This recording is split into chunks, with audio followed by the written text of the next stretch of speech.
ఇండియాకి Britain big shock ఇచ్చింది. Visa నిబంధనలు కఠినతరం చేస్తూ బ్రిటన్ నిర్ణయం తీసుకుంది. వలసల్ని కట్టడి చేయడమే లక్ష్యంగా కొత్త నిబంధనలు రూపొందించింది. ఇప్పటికే అమెరికా లాంటి దేశాలు ట్రంప్ అధ్యక్షుడైన తర్వాత సంచలన నిర్ణయాలు తీసుకున్నాయి. ఏకంగా H1B వీసాలు కానివ్వండి, వర్క్ వీసా కానివ్వండి, ఎటు చూసినా ఇక మరీ ముఖ్యంగా అయితే అక్కడ బర్త్ విషయంలో కూడా ఎవరైతే అక్కడే జన్మిస్తారో వారికి అక్కడ రావాల్సినటువంటి జనరల్ పర్మనెంట్ రెసిడెన్సీ అనేది దాన్ని క్యాన్సిల్ చేస్తుండని తీసుకున్నారు. సో ఇటువంటి సంచలన నిర్ణయాలకి ఆయన తెరలేపారు. సో దాని తర్వాత అదే కోవలోకి మరొక దేశం కూడా ఎంట్రీ ఇచ్చింది, బ్రిటన్ కూడా ఇటువంటి నిర్ణయం తీసుకుంది.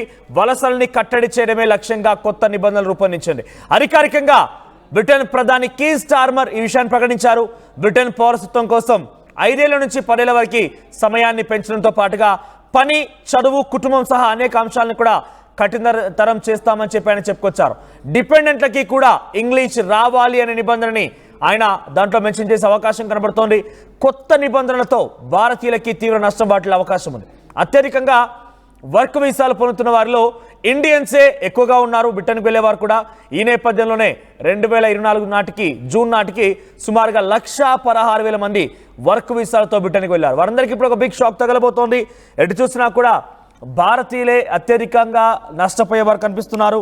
సో ప్రస్తుతం వీసా వలస చట్టాల్లో కఠినమైన మార్పులు తీసుకొస్తూ బ్రిటన్ నిర్ణయం తీసుకున్నారు. సో ఈ నేపథ్యంలోనే ఈ విషయాన్ని కీర్ స్టార్మర్ కొత్త విధానాన్ని సోమవారం మీడియాకి వెల్లడించారు. ఆయన రాబోయే 5 ఏళ్లలో వలస గణాంకాలని గణనీయంగా తగ్గించే విషయంలో, అంటే వలసకు వచ్చేటువంటి వారిని వాళ్ళ సంఖ్యను తగ్గించడంలో ధ్యేయంగా ఆయన విషయంలో కనిపిస్తోంది. బ్రిటన్ పౌరసత్వం తీసుకోవాలనుకున్న వారందరూ కూడా సుమారుగా 10 ఏళ్లు వెయిట్ చేయాల్సిందే.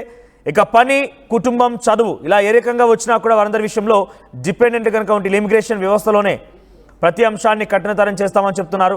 డిపెండెంట్లకు కూడా అంత ఈజీగా అక్కడ వచ్చే అవకాశం లేదు. మరి ముఖ్యంగా అందరికీ కూడా ఇంగ్లీష్ తప్పనిసరిగా మ్యాండేట్ చేస్తుందని తీసుకున్నారు ఆయన. ఇక భారత్ సహా విదేశీ విద్యార్థులకి డిగ్రీ పూర్తి చేశాక పని వీసా క్రింద బ్రిటన్లో ఉండే వ్యవధి 24 నెలల నుంచి 18 నెలలకు తగ్గుతుందని చెప్పారు ఆయన. శ్వేతపత్రం సంస్కరణ పూర్తి ప్యాకేజీని బ్రిటన్ హోంమంత్రి ప్రవేశపెడతారని కూడా తెలియజేశారు. మరి ముఖ్యంగా ఒకసారి మనం యాజ్ పర్ వీసాలకు సంబంధించి బ్రిటన్కి వెళ్ళే వారి సంఖ్య కనుక చూస్తే సుమారుగా 2024లో బ్రిటన్ విదేశీయులకి 2,10,098 వర్క్ వీసాలు ఇచ్చింది. దాంట్లో 2023లో పోల్చుకుంటే 37% తగ్గుముఖం పట్టింది. అయితే ఈ వర్క్ వీసాలని పొందిన వారిలో కేవలం భారతీయులే ముందున్నారు. 2024 జూన్తో ముగిసేసరికి భారతీయులు సుమారుగా 1,16,000 మంది ఆ వర్క్ వీసాల ద్వారా బ్రిటన్కి వెళ్ళిపోయారు. అది గతంలో కన్నా పోలీసు తగ్గుముఖం పట్టింది. ఇప్పుడు ఈ నిర్ణయంతో మరింతగా తగ్గే అవకాశం ఉంది. దీనికి సంబంధించి మరిన్ని అప్డేట్స్ మా ప్రతినిధి సచిన్ అందించే ముందు ఒకసారి బ్రిటన్ PM అక్కడి ప్రెసిడెంట్ కీర్ స్టార్మర్ ఏం మాట్లాడారో చూద్దాం. So as this white paper sets out, every area of the immigration system, work, family and study, will be tightened up so we have more control. Skill requirements raised to degree level. English language requirements across all routes, including for dependents. The time it takes to acquire settled status extended from 5 years to 10. And enforcement tougher than ever, because fair rules must be followed.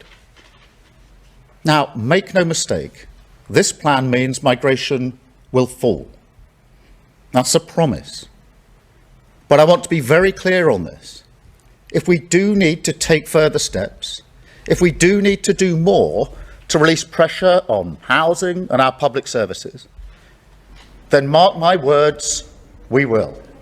So as this white paper... but ఇది ఆయన మాట్లాడుతున్న విషయం. So చాలా క్లియర్గా nations first అనే రకంగా America నిర్ణయం తీసుకుంటే అందులో భాగంగా అదే కోవలో బ్రిటన్ కూడా వెళ్ళింది. ఏకంగా కఠినతరం చేయబోతున్నాం అనే విషయాన్ని స్పష్టం చేశారు. మరిన్ని అప్డేట్స్ సచిన్ అందిస్తారు. సచిన్, బ్రిటన్ తీసుకున్న నిర్ణయం మేరకి వీసాల విషయంలో కఠినతరం చేసే నిర్ణయాలు కానివ్వండి, అక్కడ రెసిడెన్స్ రావాలన్నా కూడా సుమారుగా 5 ఏళ్ల నుంచి 10 ఏళ్ల వరకు దాన్ని పెంచడం కానివ్వండి, ఇవన్నీ చూస్తుంటే భారతీయులపై ఎటువంటి ప్రభావం పడే అవకాశం ఉంది? అప్డేట్స్ ఏంటి? రైట్, ఇక్కడ మనోజ్, బ్రిటన్ తీసుకున్న నిర్ణయానికి సంబంధించి ప్రస్తుతం ఆ దేశ వ్యాప్తంగా అయితే మాత్రం హర్షం వ్యక్తం అవుతూ ఉంటాయి. కానీ భారతీయులకు సంబంధించి మాత్రం కాస్త దెబ్బగానే చెప్పుకోవాలి. ఎందుకంటే కనుక దాదాపుగా ఒక డిగ్రీ పూర్తయిన తర్వాత, అటు గ్రాడ్యుయేషన్ పూర్తయిన తర్వాత ఉద్యోగం కోసం వెతుక్కోవడానికి లేదా ఉద్యోగాల కోసం చూసేందుకు ఒక 2 ఏళ్ల సమయం ఉండేది. ఇప్పుడు దాన్ని 18 నెలలకు కుదించడం జరిగింది. అంటే 6 నెలలు కుదించేసిన పరిస్థితి ఉంది. సో సో దీంతో పాటు మరికొన్ని అంశాలను కూడా ఆయన ప్రస్తావించారు.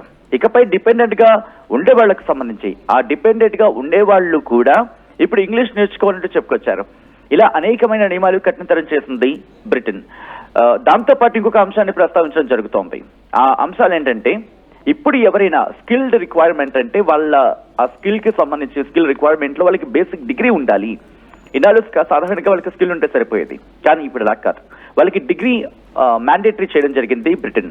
దాంతోపాటు డిపెండెన్స్ కి సంబంధించి ఇంగ్లీష్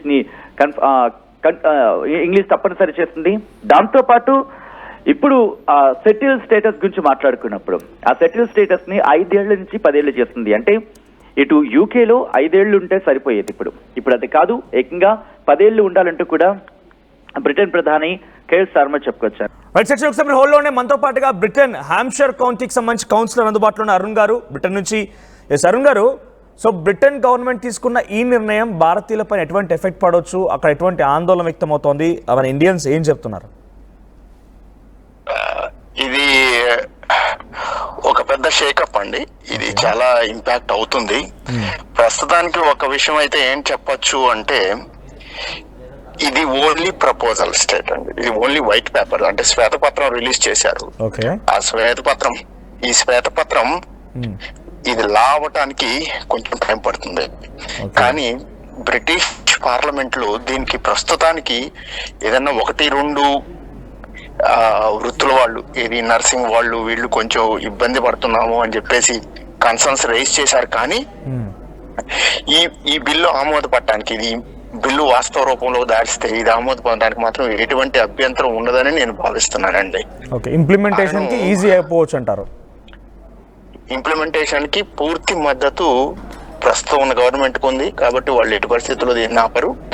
పైగా ఇటీవల జరిగిన స్థానిక సంస్థల ఎన్నికల్లో ఏం జరిగిందంటే, ఇక్కడ రిఫార్మ్ పార్టీ అని, అంటే అది అతివాద పార్టీ అండి, రైట్ వింగ్ పార్టీ. ఆ పార్టీకి గణనీయమైన మద్దతు లభించింది. ఆ పార్టీలో ఉన్న అభిప్రాయాలు ఏంటి అంటే, ప్రస్తుతం ఈ వలస ఏంటి ఇమిగ్రేషన్ లా ఉందో దాంట్లో చాలా మార్పులు కావాలని వాళ్ళు కోరుకుంటున్నారు. దానికి కారణం ఏంటి అంటే, ఇక్కడికి ఇమిగ్రేషన్ నెంబర్స్ మీరు చూసినట్టయితే 2020 దగ్గర నుంచి ఇప్పటికీ గణనీయంగా పెరిగాయి. 300% పెరిగింది. 2023లో నెంబరు 906,000 మంది, 906,000 పీపుల్ వరకు ఇక్కడికి రావడం జరిగింది.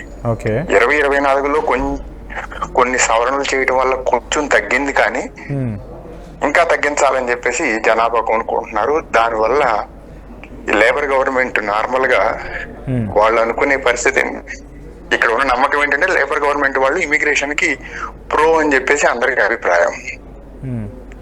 అంటే ఇప్పుడు ప్రెసెంట్ అంటే ఎటువంటి డిసిషన్ దశలోనే ఉందని చెప్తున్నారు కాబట్టి, ఇట్స్ వైట్ పేపర్ అంటున్నారు కాబట్టి, ఎటువంటి ఇంప్లిమెంటేషన్స్ ఉండే అవకాశం ఉంది? అంటే మీరు పక్కాగా అవుతుంది అనే నమ్మకం ఉంది కాబట్టి ఏమేమి ఇంప్లిమెంట్ అవ్వచ్చు, ఆ ఇంప్లిమెంటేషన్ ద్వారా ఎంత మేర నాన్ బ్రిటన్స్ ఇబ్బంది పడవచ్చు, ముఖ్యంగా ఇండియన్స్ ఇబ్బంది పడవచ్చు? ప్రస్తుతం ఇక్కడ ఉన్న వాళ్ళకి ఇబ్బంది ఉండదు అని చెప్పేసి అనుకుంటున్నానండి. ఇదంతా కూడా స్పెక్యులేషన్. ఎందుకంటే ఇక్కడ ఏ ఇమిగ్రేషన్ బిల్లు తీసుకొచ్చినప్పటికీ కూడా, ఎటువంటి బిల్లులు తీసుకొచ్చినా కానీ వీళ్ళు రెట్రోస్పెక్టివ్ గా అమలు చేయడం అనేది జరగదండి. అంటే ఇప్పటికీ ఉన్న వాళ్ళని ఎగ్జిస్టింగ్ సిస్టమ్ లో నుంచే ఎగ్జిస్టింగ్ రూల్స్ ని అప్లై చేయడం అనేది రివాజు. ఆ రివాజును వీళ్ళు దాటుతారని నేను అనుకోవట్లేదు. కానీ దీంట్లో వైట్ పేపర్ లో వాడిన కొన్ని పదాలు దానికి కొంచెం సంశయాన్ని రేకెత్తిస్తున్నాయండి.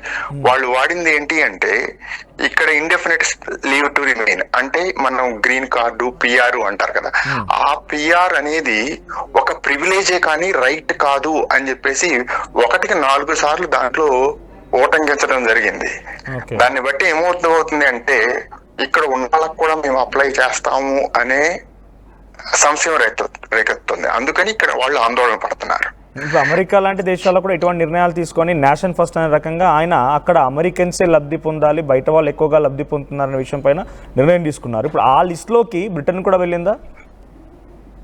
అంతకంటే ఇంకా కఠినమైన తరంగా చేసిందని చెప్పుకోవాలండి. మీరు కనుక చూసినట్టయితే ఆ దృక్పథం మీరు చూసినట్టయితే కొన్ని దేశాల్లో ఇప్పుడు అమెరికా దేశంలో సిటిజన్షిప్ తెచ్చుకోవడానికి 5 సంవత్సరాలు, ఆస్ట్రేలియాను, న్యూజిలాండ్ ఈ దేశాల్లో సుమారు 5 నుంచి 4 కొన్ని కంట్రీస్ లో 4, కొన్ని సంవత్సరాలు, కొన్నిట్లో 5 దాకా ఉంది. బ్రిటన్ కనుక ఈ లాని తీసుకుని వచ్చినట్లయితే భవిష్యత్తులో సిటిజన్షిప్ అంటే పౌరసత్వం తీసుకోవడానికి 10 సంవత్సరాల దాకా పడుతుందండి. That is clue. అది ఏ విధంగా వచ్చినా కానీ 10 సంవత్సరాలు పట్టడం కూడా దానికి చాలా కొన్ని లింకులు ఉన్నాయి. మీరు గనక దేశానికి కంట్రిబ్యూట్ చేస్తేనే, ఎకనామికల్ గా కంట్రిబ్యూట్ చేస్తున్నాము అని ప్రూవ్ చేసుకుంటేనే మీకు 10 సంవత్సరాలు.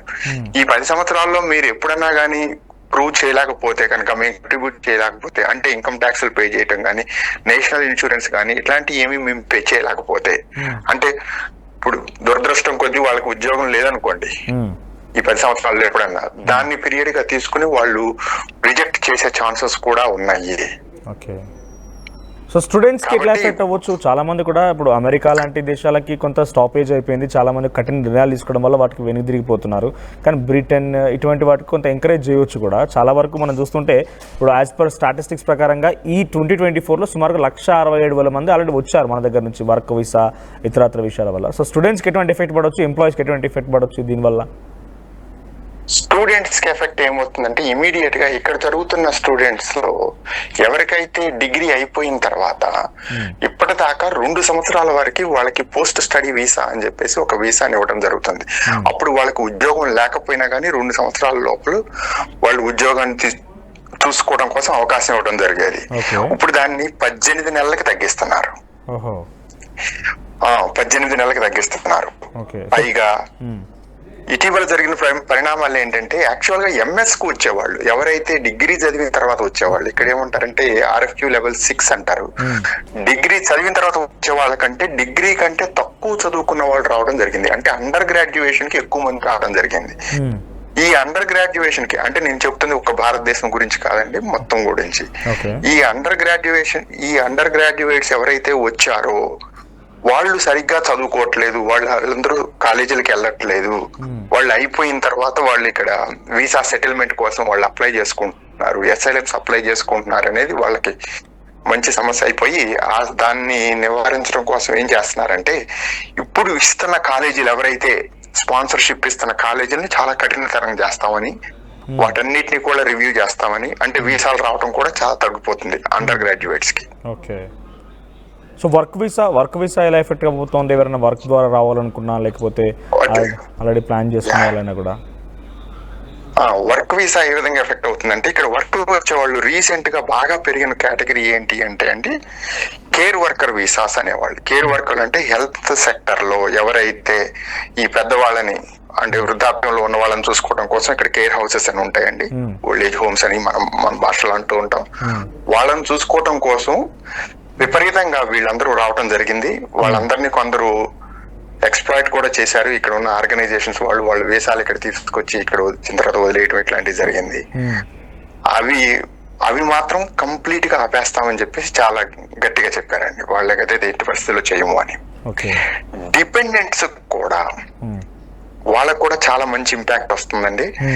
ఇదివరకు డిపెండెంట్స్ అంటే ఎవరైతే ఇక్కడ బ్రిటిష్ సిటిజన్స్ ఉన్నారో వాళ్ళని కనుక పెళ్లి చేసుకుని వాళ్ళ స్పౌసెస్ ఇక్కడికి రావాలి అంటే వాళ్ళకి ఇంగ్లీష్ అనేది పెద్ద క్రైటీరియా కాదండి, ఇంగ్లీష్ తెలియాల్సిన అవసరం ఉండేది కాదు. కానీ ఇప్పటి నుంచి ఎవరైనా సరే స్పౌస్ అక్కడి నుంచి ఇక్కడికి రావాలి అంటే వాళ్ళకి మినిమం ఇంగ్లీష్ స్కిల్స్ ఉండాలి. అంటే మనం IELTS లో ప్రస్తుతానికి ఈ స్కిల్డ్ వర్కర్ వీసా వాళ్ళకి ఎవరికైతే ఉందో ఆ స్కిల్స్ కంపల్సరీ ఉండాలి. పైగా ఇక్కడ స్కిల్డ్ వర్కర్ వీసాలకి వాళ్ళకి సిటిజన్షిప్ రావాలి అంటే ఇటువరకు ఉన్న IELTS లెవెల్లో అండర్ 4 అయితే 4.5 ఉంటే సరిపోయేదండి.